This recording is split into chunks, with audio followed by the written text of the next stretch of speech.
Rétro Hebdo. Rétro Hebdo. Rétrospective hebdomadaire de l'actualité sur la radio Indoundi Culture.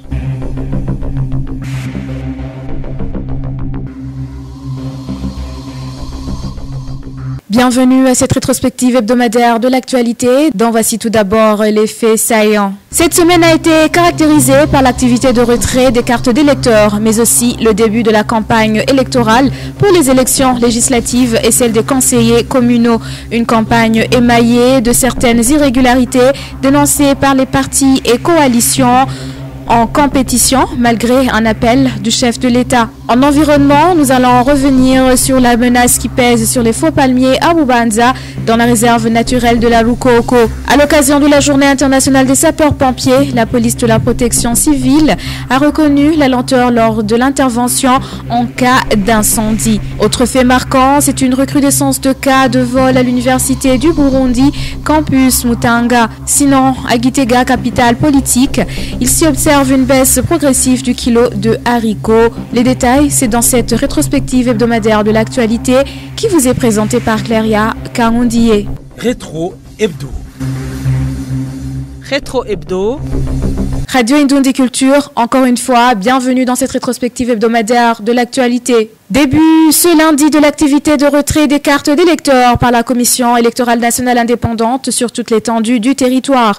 Là où nos reporters se sont rendus, il s'y est observé des lamentations de la part des électeurs qui étaient toujours confus, une lenteur dans le processus ou encore des gens qui ne se retrouvaient pas sur les listes des bénéficiaires des cartes, d'où ils ont plaidé pour une prolongation du délai de retrait des cartes. Une requête à laquelle la CENI a répondu favorablement le mercredi en prolongeant d'une journée jusqu'au jeudi. Le porte-parole de la commission a souligné que passé ce délai supplémentaire, ceux qui n'auront pas récupéré leurs cartes pourront les récupérer au niveau de la commission électorale communale indépendante, CECI, dès le 16 mai jusqu'au 2 juin de l'année en cours. Autre important rendez-vous, c'est le début de la campagne pour les élections législatives et celle des conseillers communaux prévue le 5 juin prochain. Des citadins de Bujumbura s'indignent qu'ils ont été contraints de participer à cette campagne au lieu de vaquer à leurs activités quotidiennes.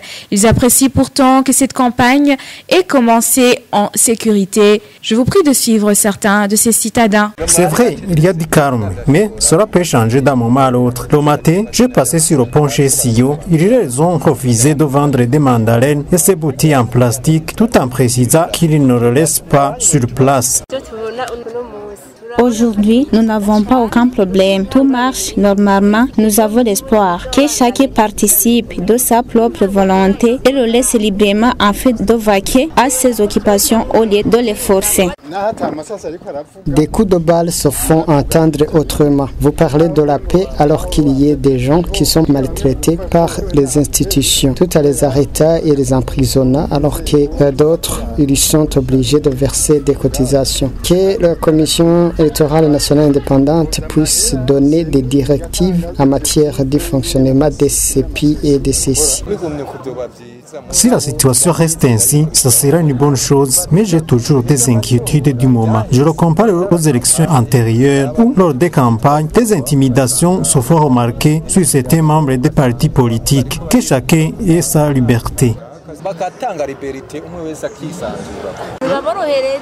Qu'ils facilitent leurs tâches s'ils sont intéressés de se présenter dans certains partis politiques qui s'en réjouissent, même celui qui n'aura pas cet engouement dans les campagnes électorales. Laisse-les enfin qu'ils continuent à faire ses activités quotidiennes lors des élections. Chacun votera là où il veut. Des membres du parti Conseil des Patriotes ont été empêchés de poursuivre leur route alors qu'ils se rendaient à Minga Kayove au niveau de Musongati en province Rutana suite à une décision prise par l'administration communale.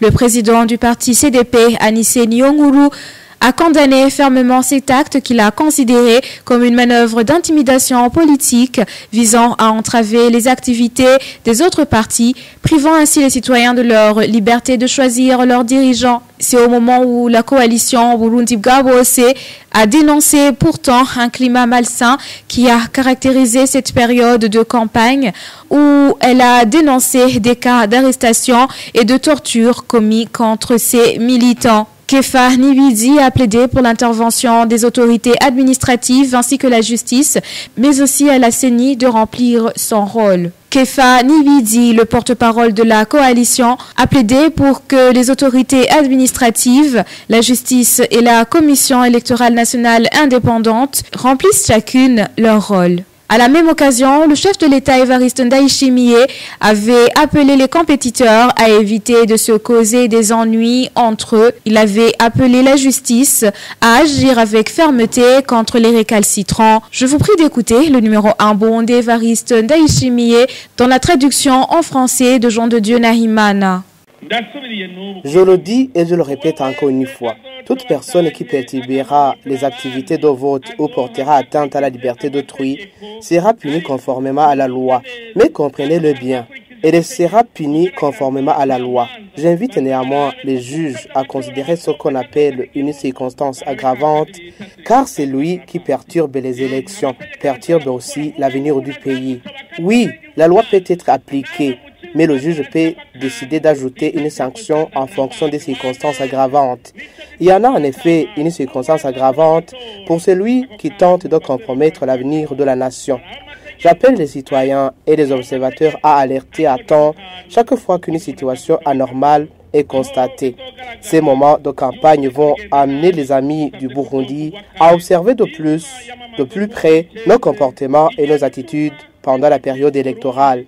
Sachez qu'ils ont déjà commencé à nous évaluer. Et vous le savez, les Burundais disent toujours que leur pays a une bonne image. Alors, évitons tout ennui afin que cette période électorale nous permette de conserver cette même image positive. C'était le numéro 1 Burundais Evariste Ndayishimiye. Il a été traduit en français par Jean de Dieu Nahimana. Dans quelques instants, la suite de cette rétrospective hebdomadaire de l'actualité. Rétro Hebdo. Rétro Hebdo. Radio Indundi Culture, poursuivant cette rétrospective hebdomadaire de l'actualité. Au moins 100 ménages riverains du ruisseau Nyenzari, traversant le quartier Gikungu, dans la partie nord de la ville de Bujumbura, ont déjà fui abandonner leur domicile depuis septembre de l'année écoulée, suite au glissement des berges du dit ruisseau. Le ministère burundais de l'Environnement, dans ses attributions, évoque un problème de moyens. Ces riverains, qui regrettent de vivre la peur au ventre, déplorent l'inaction des autorités avisées. Le ministère burundais ayant l'environnement dans ses attributions a évoqué un problème de moyens. Odilong et Jimana, les détails. Selon les dires des personnes nées vers les années 1950, Nyenzari pouvait être traversé sans avoir à sauter. Des rivières s'étonnent alors en observant les glissements de terre qui s'y trouvent actuellement. Sorave qui s'élargit du jour au jour menace les maisons des quartiers Gikungu rural et Gichacha, tous de la zone Gihosha dans la municipalité de Bujumbura, et des résidents craignent des dégâts humains d'un moment à l'autre. C'est au moment où d'autres ont déjà quitté leurs abris. Nous vivons la peur au ventre et nous avons déjà quitté l'endroit vers Akondagano. C'est en commune Issare, zone Nyamboye. Même ceux qui persistent vivent avec de peur panique. Cette femme d'environ 75 ans fait savoir que la moitié de ces maisons proches de Sorave ont été déjà détruites. Elle ajoutait qu'elle n'attend que la mort causée par ce glissement de terre alors qu'elle ne voit pas qu'elle s'est sauvée. Sorave va nous emporter. Je restais dans ma maison car je n'ai pas d'autre choix. Sorave va m'enterrer ici. Les 5 chambres, 2 chambrettes, une douche et toilettes sont déjà détruites. Ces citadins déplorent que plus de 3 ans viennent de s'écouler sans que les autorités étatiques concernées n'interviennent. Des autorités étaient venues, mais rien n'est fait jusqu'à présent. Tous plaident pour leur délocalisation ou bien la réhabilitation des berges de Sorave. Edouard Vigirimana, l'une des autorités administratives à la base, quant à lui, nous a signifié que la question est connue jusqu'au ministère en charge de l'environnement. Le ministre en charge de l'environnement lui-même est au courant. Il avait tranquillisé, mais la situation reste ainsi. Contacté à ce propos, le ministre en charge de l'environnement Prosper Dodico, il nous a indiqué qu'on est en train de chercher des fonds pour intervenir et ajouter qu'une réunion sur ce glissement de terrain avec le ministre en charge des infrastructures est prévue dans une semaine. On a réhabilité une petite partie qui avait été financée. Pour d'autres, ils doivent attendre. Nous continuons à chercher le financement. Nous attendons une réunion avec le ministre en charge des infrastructures prévue la semaine prochaine. Il faut prendre des mesures pour prévenir contre les accidents. Il faut que les riverains quittent l'endroit.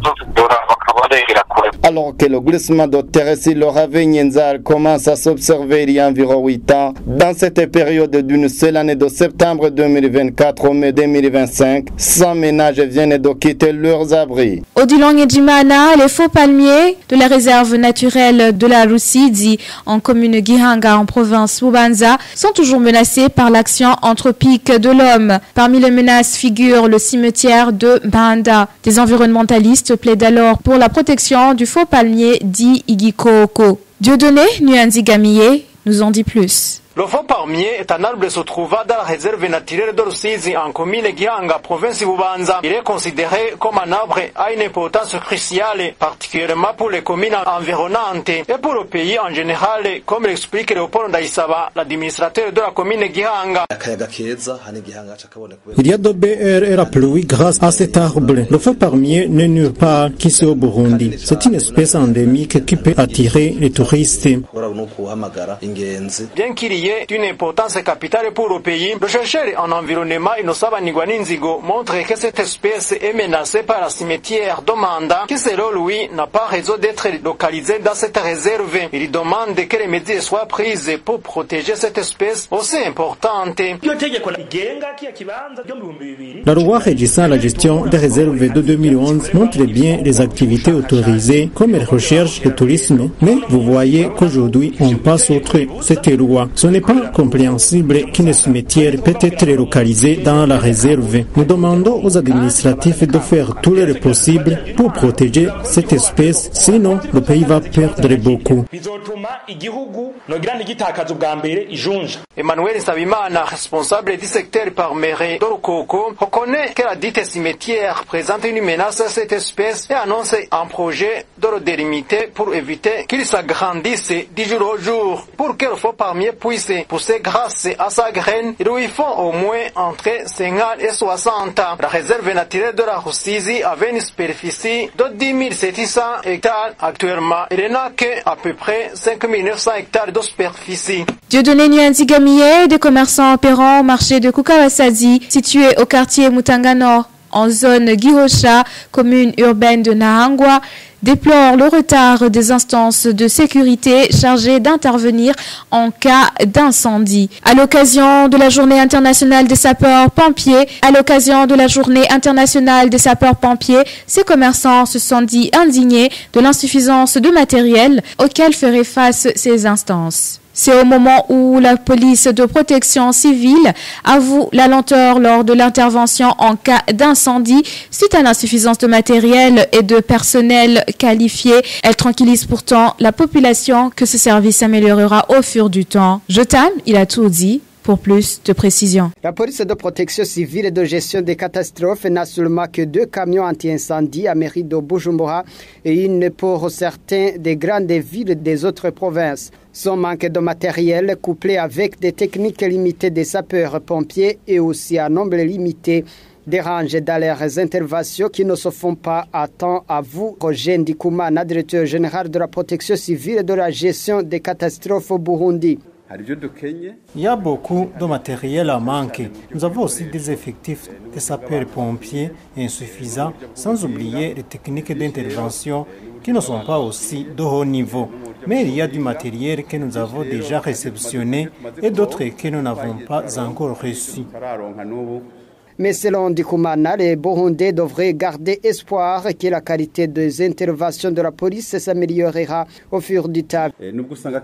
Même si nous sommes surtout en manque de matériel, les Burundais devraient nous aider à donner l'information à temps à chaque fois qu'un incendie se déclare. Nous leur promettons d'intervenir le plus rapidement possible. Pour que la police de protection civile et de la gestion des catastrophes enregistre du succès dans ses interventions, Elias Senhamba, professeur en sciences politiques, interpelle le pouvoir public à acheter du matériel suffisant et la population doit changer de mentalité. Dans les marchés, vous avez vu que plusieurs marchés ont fait l'objet d'incendies à plusieurs reprises. Et malheureusement, une fois reconstruit, la population, les commerçants font exactement les mêmes bêtises en obstruant, en rétrécissant les passages pour camions anti-incendie. Alors qu'est-ce que l'on peut conseiller? C'est de sensibiliser la population d'abord et puis la sanctionner. Parce que la sensibilisation à elle seule ne suffit pas. Et pour les quartiers où on a des constructions anarchiques, essayer de sensibiliser encore une fois et amener les citoyens burundais à observer les normes et engager le gouvernement à progressivement équiper la police de la protection civile. L'année passée, la police de protection civile et de la gestion des catastrophes planifiait l'utilisation des matériels sophistiqués, dont les drones, dans leurs interventions. Aujourd'hui, cette institution peine à s'en procurer. Je termine à tout dit. Grogne des réfugiés burundais se trouvant dans différents camps par rapport aux conditions de rapatriement. Ils regrettent que des aides qui leur sont destinées une fois de retour ne leur parviennent pas, ainsi que le paquet retour jugé minime. La directrice en charge du rapatriement les a pourtant tranquillisés que les défis qui s'observent proviennent du fait que des réfugiés donnent de fausses résidences. Alice Ndaïdzeye. Le secrétaire permanent au sein du ministère et ayant la solidarité dans ses attributions, Ponce Hatungimana, a indiqué que le Burundi est un pays paisible et a lancé un appel aux réfugiés burundais, toujours en exil, de regagner leur bercail. Néanmoins, ces réfugiés, toujours dans différents camps, ont soulevé leurs inquiétudes par rapport aux conditions de rapatriement. Célestin Nyomungere, réside au camp de Nyarugusu, demande ce qui peut les rassurer que les aides qui leur sont destinées à leur retour sont accessibles du fait que des grognes se laissent entendre comme quoi ces dons ne parviennent pas à qui de droit. La directrice en charge de rapatriement, Odette Kamariza, leur a tranquillisé et expliqué que ces grognes ne dépendent pas du gouvernement, mais plutôt des réfugiés qui donnent de fausses résidences. Isaïe Nyonzima, un Burundais vivant dans le camp d'Onduta, quant à lui, juge de minime le paquet retour qui leur est destiné. Le secrétaire permanent au ministère de la Solidarité reconnaît cet état de fait et souligne que des concertations sont en cours pour majorer ce bouquet. Des conflits fonciers sont aussi soulevés par ces réfugiés. Le secrétaire permanent, là aussi, leur tranquillise qu'un comité a été mis en place pour s'occuper de toutes les questions concernant les propriétés foncières. 254 000 Burundais sont déjà rapatriés alors que 250 Burundais sont toujours dans les cas d'asile. Alice Daïdzeye, courte pause et nous continuons cette rétrospective hebdomadaire de l'actualité. Rétro Hebdo. Rétro Hebdo. Poursuivant cette rétrospective hebdomadaire de l'actualité, 7 nouveaux commissaires de la Commission nationale indépendante des droits de l'homme ont prêté serment ce lundi. Ils ont juré devant le président de la République et le Parlement de se consacrer entièrement à la protection et à la promotion des droits de l'homme et de ne pas se laisser guider par aucun intérêt partisan. La nouvelle équipe vient en remplacement de l'ancienne, dont son mandat de 4 ans devait normalement toucher terme en 2027. Grogne chez les étudiants de l'université du Burundi contre la recrudescence de cas de vol constatés ces derniers temps au campus Mutanga. Il signale que ces cas se commettent beaucoup la nuit quand les locataires des homes universitaires retournent en auditoire. Ces étudiants ont plaidé pour un renforcement de la sécurité. Encore une fois, Jota Milatouzi nous donne des précisions. Les téléphones portables, les habits et de l'argent sont les plus ciblés par des voleurs après avoir décadenassé la porte de la chambre. Des cas de vol sont faits par certains étudiants et des non-étudiants qui entrent par effraction ou à travers la clôture du campus Mutanga selon les étudiants avec qui nous nous sommes entretenus mais qui ont requis l'anonymat. Ces derniers affirment que le pic des cas de vol se situe au matin quand d'autres étudiants sont en classe dans les cours et vers 19h quand les étudiants commencent à se rendre au restaurant. Les étudiants donnent l'exemple d'un cas récent la semaine dernière où un cas de vol d'un téléphone portable dans les chambres du Tropicana a été signalé. Ces derniers plaident pour l'expulsion par le rectorat des étudiants qui ont terminé leurs études dans les campus, l'éclairage des lieux qui sont encore dans l'ombre, mais aussi la prise des sanctions à l'encontre des étudiants appréhendés dans des cas de vol, des sanctions allant jusqu'au renvoi définitif. Cette situation d'insécurité liée au cas de vol répétitif dans les campus a été demandée au recteur Audace Manirambona. Il avoue que des cas pareils sont commis. Et pour les décourager, un comité mixte de sécurité composé aussi des étudiants a été mis en place par le rectorat. Dans un rassemblement, dans une communauté, il y a toujours des défis à relever, notamment de sécurité de cohabitation. Et c'est ce que nous encourageons à ce que les étudiants qui habitent ensemble puissent quand même s'organiser et se protéger, mis à part qu'au niveau de l'université, on essaie de faire le mieux possible. Par exemple, à Mutanga, on a organisé les étudiants, comme on le dit à Kirundi, les Banyombakomi et les chefs de quartier aussi, pour qu'ils puissent s'organiser en termes de sécurité contre les vols et contre aussi tout acte de malfaisance. Le recteur de l'Université du Burundi, Audace Manirambona, ajoute qu'un projet de construction d'une clôture sur toutes les branches de l'Université du Burundi est en cours de préparation.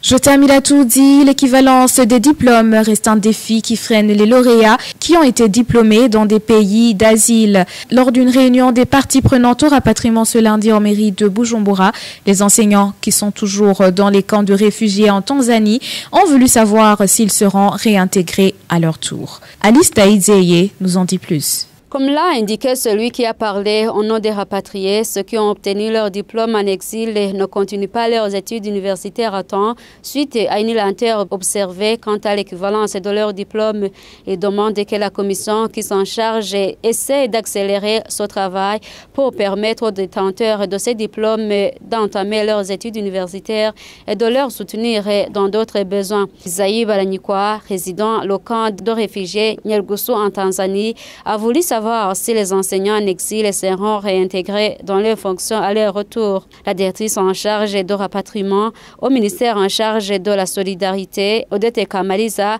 a signifié que certains lauréats ont déjà entamé leurs études universitaires. Elle ajoute que même certains enseignants ont déjà été réintégrés dans leurs fonctions pour ceux qui exerçaient ce métier avant d'aller en exil. L'organisation IRC qui intervient pour le soutien des rapatriés, quant à elle, promet de donner une occupation aux enseignants rapatriés en attendant leur réintégration dans la fonction publique. 14 lauréats suivent déjà leurs études universitaires à l'Université Espoir d'Afrique, alors que 83 enseignants rapatriés ont été déjà réintégrés. Alice Daïdzeye, parlons agriculture à présent. La Confédération des téléculteurs du Burundi dit avoir bien accueilli la décision du gouvernement de revoir à la hausse le prix par kilo des feuilles de thé vertes de 350 à 500 francs burundais. Paul Manilakidza, le représentant des téléculteurs au niveau de l'Office du thé du Burundi, appelle toutefois le gouvernement de toujours réunir les conditions pour augmenter la production et la qualité de cette culture. Suivez. On a vraiment été satisfait de cette hausse. On l'avait sollicité, on avait écrit à maintes reprises en demandant aux instances de prise de décision, que ce soit le conseil d'administration, que ce soit la direction générale, que ce soit le ministère de tutelle, donc de revoir à la hausse le prix au kilo de la feuille verte. Et les producteurs ont très bien accueilli ce message, même si on augmente. Cette augmentation va venir de la production. Il faut donc songer à augmenter la production et à augmenter la qualité. Si on n'augmente pas la production et la qualité, on n'aura pas d'argent. Seulement, on demande à l'OTB de disponibiliser les intrants, donc les engrais chimiques qu'on applique dans nos champs à temps. Parce que si on applique aussi les engrais la production augmente au fur et à mesure. Et donc, pour avoir la production en quantité et en qualité, il faut réunir toutes les conditions. Il y a aussi le paiement des agriculteurs à temps.